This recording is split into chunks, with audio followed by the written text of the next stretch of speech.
Megastar Shakib খানের তাণ্ডব দেখার জন্য জাপান থেকে মানুষ চলে আসছে বাংলাদেশে তাণ্ডব দেখতে।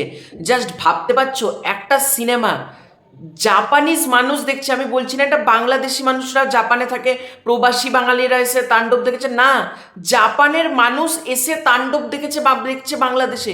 এর থেকে বড় কিছু আর হতে পারে না। একটা সিনেমা এখানেই সফল বলা যেতে পারে যখন সিনেমাটা সবার মধ্যে পজিটিভ রেসপন্স। এবং আমি বুঝতে পারি না কিছু মানুষ কি ভিউজের ধান্দায় করে না কি কারণে করে আমি বুঝতে পারি না, কি তারা নিজেদেরকে সাকিবিয়ান বলে কিন্তু আলটিমেটলি তারা আমার মতে মুখোশধারী সাকিবিয়ান বা ভিউ ব্যবসায়ী বা দালাল, এগুলো আমি বলবো। তার একটাই কারণ হচ্ছে কোন ইয়েতে বলে যে তাণ্ডব সিনেমা চলছে না। ভাই তাহলে আমি সাইডে ফটো অ্যাটাচ করছি, আমি ভিডিও দেখাতে পারছি না, তার একটাই কারণ হচ্ছে কপিরাইট ইস্যু বলে তো একটা ব্যাপার আছে। আমি সাইডে ফটোগুলো অ্যাটাচ করছি, তোমরা দেখো অলরেডি। আমি বুঝতে পারি না কেন তারা বলে তাণ্ডব চলছে না।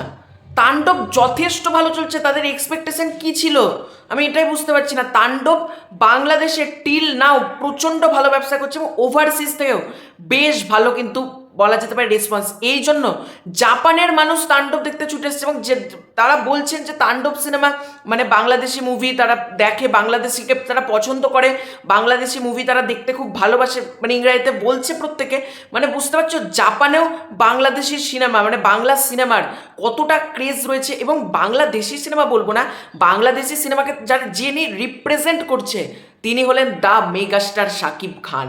তো মেগাস্টার শাকিব খানই কিন্তু বাংলাদেশকে বলা যেতে পারে রিপ্রেজেন্ট করছে।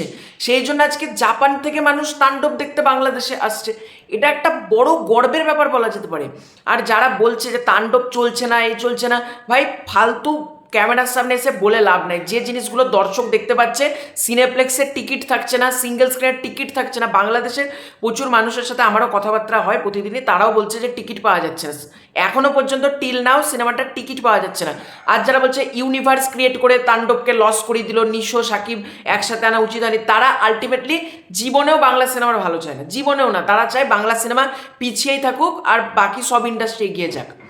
তো আমার ব্যাপারটা দেখে প্রচণ্ড ভালো লাগলো যে জাপান থেকে মানুষ ছুটে এসছে তাণ্ডব দেখার জন্য। Boss, this is power of megastar Shakib Khan. তো তোমাদের এই পুরো ব্যাপারটা নিয়ে কি মতামত কমেন্ট করে জানিও। খুব শীঘ্রই দেখা হচ্ছে নতুন কোনো ভিডিওতে, ততক্ষণের জন্য বাই বাই।